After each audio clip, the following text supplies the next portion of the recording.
Hey, Candace here. Welcome to lesson number 5 in module 1, Watch Your Thinking. In this lesson, we're going to cover the purpose of diffusion.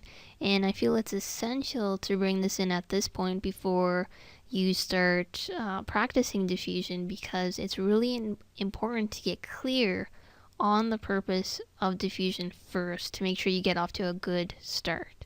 Alright, so to recap, in a state of fusion, the words inside our heads can have a huge impact upon us.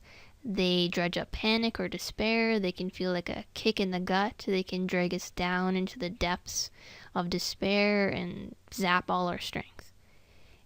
In a state of diffusion, however, our thoughts are nothing more nor less than words.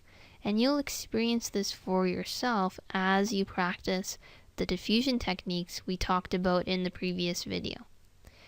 I want to be clear here though, this again is not about belittling your challenges. It's not that we're denying the powerful impact that thoughts can have on our actions. We simply want to help empower you to increase the choices available to you in your life. Once you diffuse from your thoughts, once you separate from them and see them for what they are, you have many, many more options in life. No longer are you at the mercy of your mind, pushed around by ingrained patterns of unhelpful automatic thinking.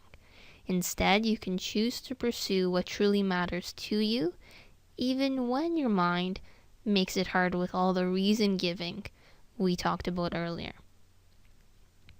Now, the reason for this video is because many people misunderstand the point or purpose of diffusion.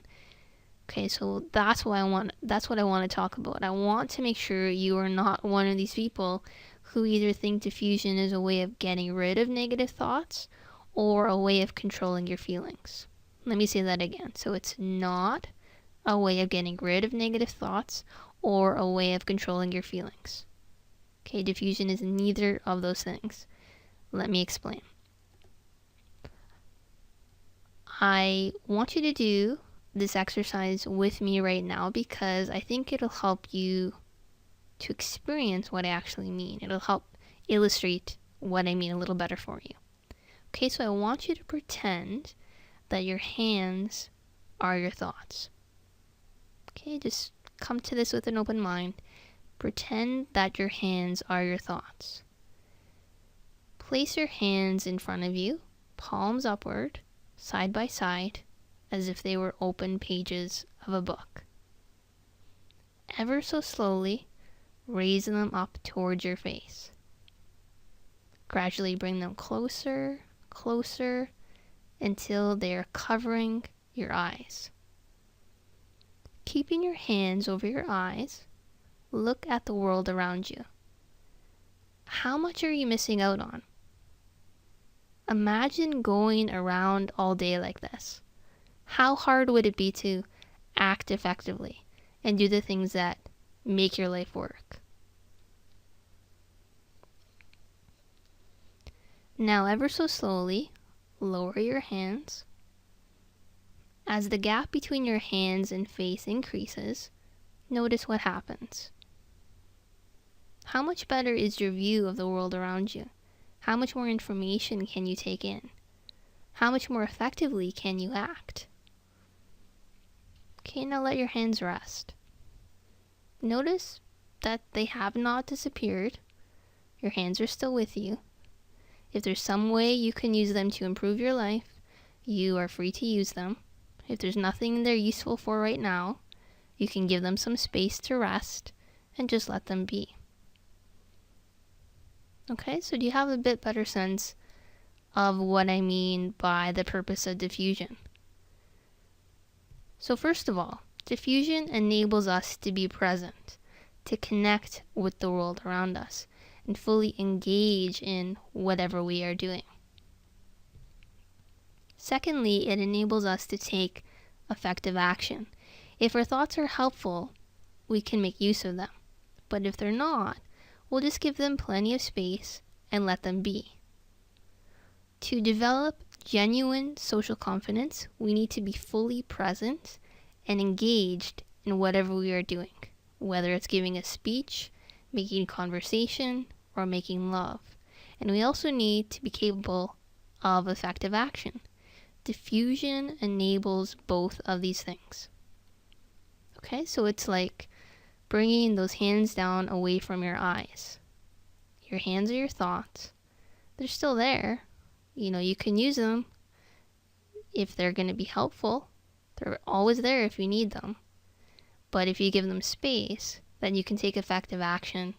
You can see the world much better without them covering your eyes, without being fused with those thoughts. Okay, so why do some people get the wrong idea and think defusion is a way to get rid of negative thoughts? Well, very often when we diffuse from a thought, it disappears. And often over time, it shows up with less frequency. But please know that this is just a nice bonus. It's a byproduct of diffusion. It's not the main purpose of diffusion. Okay, and why do some people wrongly believe diffusion is a way to control unpleasant feelings? Well, again, because often when we diffuse from negative thoughts, we feel better, we feel calmer and happier. But again, this is a bonus, not the main purpose. It's certainly not going to happen all the time, so you don't want to depend on it to happen. So here's my guarantee. If you start using diffusion techniques to try to get rid of negative thoughts or to control how you feel, you'll soon be disappointed or frustrated. Why? Well, first, it won't work all the time. Second, if you're trying to control how you feel, then you've once again gotten stuck inside the confidence gap. Remember the social confidence gap we talked about in the warm-up section? Once again, you're playing by the wrong rules, right? This rule that I have to get rid of negative thoughts first and reduce my fear of anxiety first before I can behave like the person I want to be. Okay, so to sum up the purpose of diffusion is to help us be present and take effective action. And this gives us the next rule of the social confidence game. Negative thoughts are normal. Don't fight them. Diffuse them. Negative thoughts are normal. Don't fight them. Diffuse them.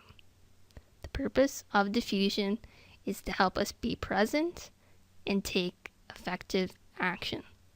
Negative thoughts are always going to be there, so there's no use battling with them or struggling with them. Diffuse from them, and that'll allow you to take action even in the face of those thoughts. Alright, so awesome work. Let's head on over to the last video in this module to learn the one thing you must do in order to get good at diffusion. I'll see you there.